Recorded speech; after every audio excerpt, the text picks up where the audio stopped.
नमस्कार मंडळी, आज मी ज्ञानेश्वरी या पवित्र ग्रंथामधील अध्याय 3 ओवी क्रमांक 31 ते 60 यांचे पठण करणार आहे. ओवी क्रमांक 31. तरी पारत्रिकी हित आणि आचरिता तरी उचित, ते सांगे एक निश्चित पार्थू म्हणे. याचा अर्थ अर्जुन म्हणतो, म्हणून देवा इहलोकी आचरण्यास योग्य व परलोकी हितकारक अशी एक निश्चित गोष्ट सांगा. ओवी क्रमांक 32. या बोला श्री अच्युतू म्हणतसे विस्मितू, अर्जुना हा ध्वनी तू अभिप्रावो. याचा अर्थ हे बोलणे ऐकून श्रीकृष्ण आश्चर्याने म्हणतात, अर्जुना तुला जो अभिप्राय सांगितला तो गर्भितार्थ आहे. ओवी क्रमांक 33. जे बुद्धियोगू सांगता साख्य मत संस्था प्रकटली स्वभावता प्रसंगे आम्ही.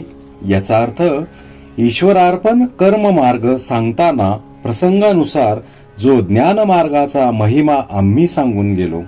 ओवी क्रमांक 34. तो उद्देशूनु नेनिसीची मनोनी शोभलासी वायाची, तरी आता जाणेम्याची उक्त दोन्ही. याचा अर्थ तो आमचा हेतू तू जाणत नाहीस म्हणून व्यर्थ रागवलास.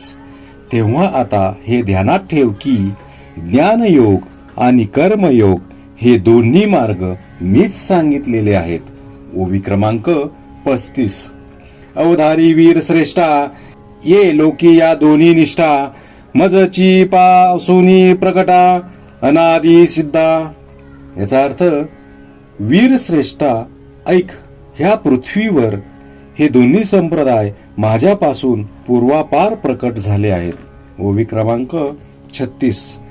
एको ज्ञानयोगू म्हणजे जो सांखी अनुष्ठीजे, जेथ ओळखी सवे पाविजे तद्रुपता. याचा अर्थ जड चैतन्याचा विचार करणारे ज्याचे आचरण करतात व ज्या योगाने ब्रह्मरूपाची ओळख होता क्षणीच ते तद्रूप होऊन जातात, त्या एका संप्रदायाला ज्ञानयोग म्हणतात. ओवी क्रमांक 37.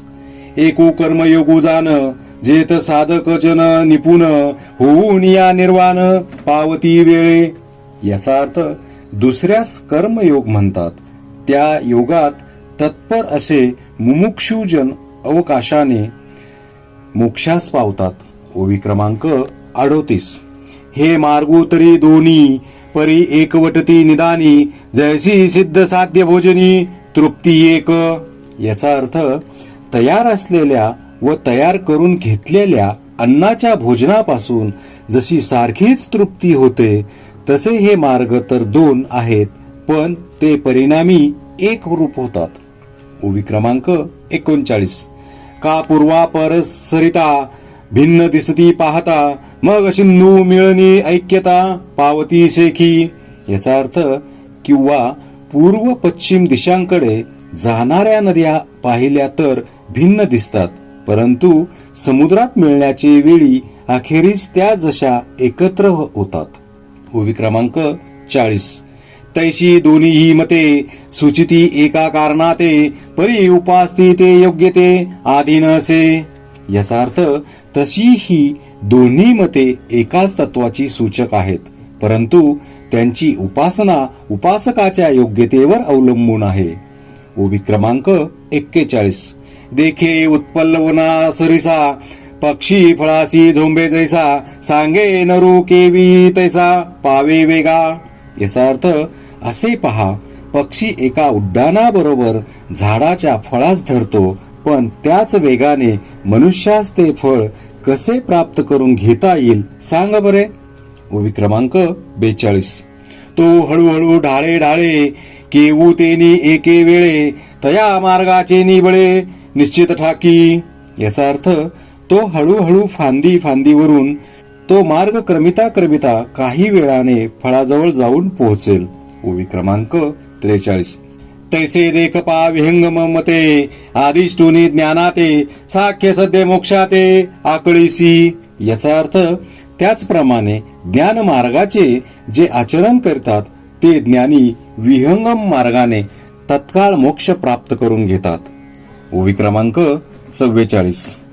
येर योगी येत कर्माधारे विहितेची निजाचारे पूर्णता अवसरे पावते होती. याचा अर्थ इतर योगी कर्म मार्गाने विहित वर्णाश्रम धर्माने आचरण करून परंपरेने मोक्ष प्राप्त करून घेतात.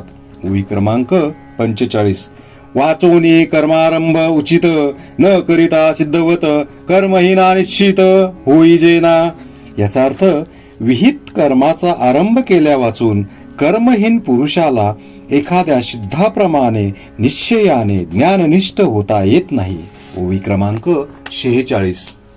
की प्राप्त कर्म सांडिजे येतुलेनी निष्कर्मे होईजे हे अर्जुना वाया बोलिजे मूर्खपणे.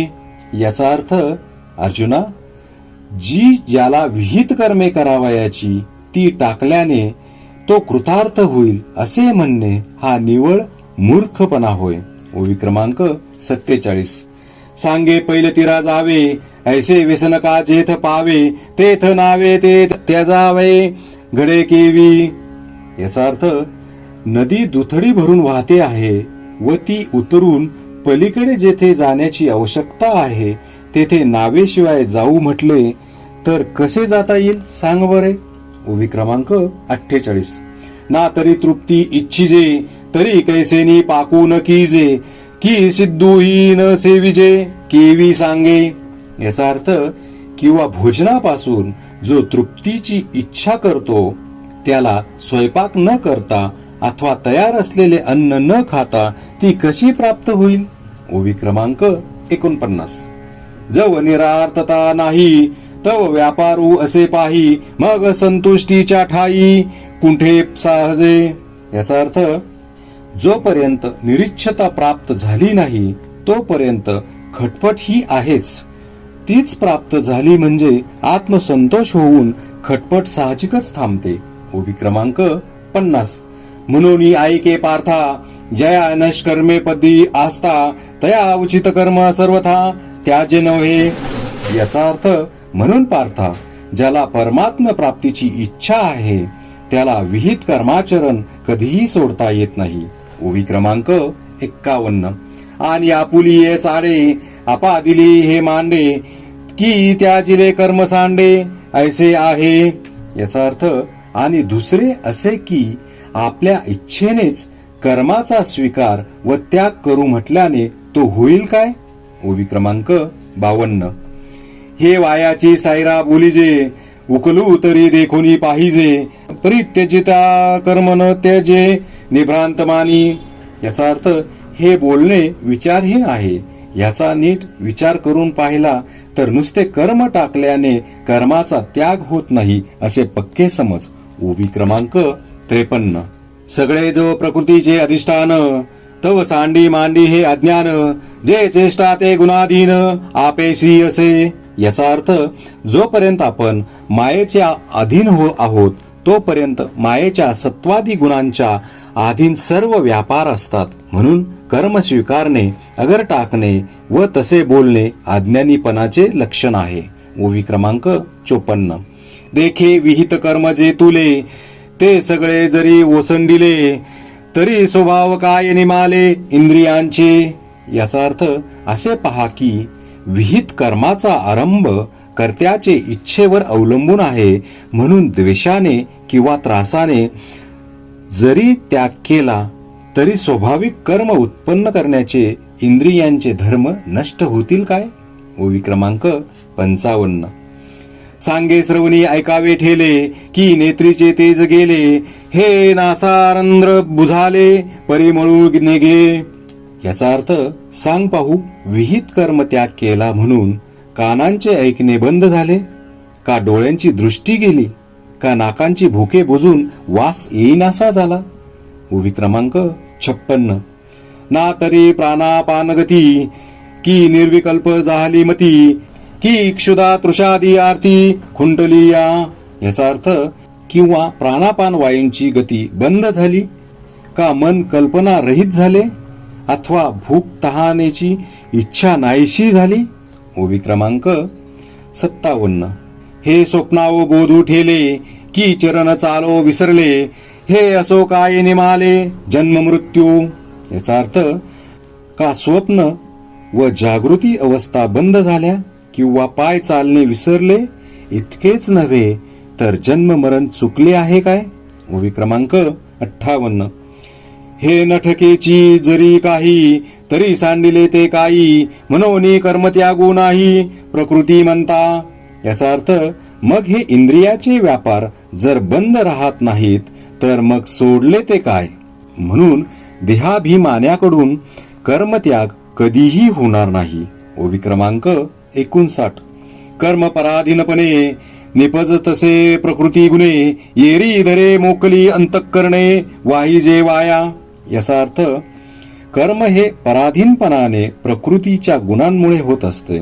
म्हणून मी कर्म करीन अगर सोडीन असे समजणे व्यर्थ आहे. ओवी क्रमांक 60.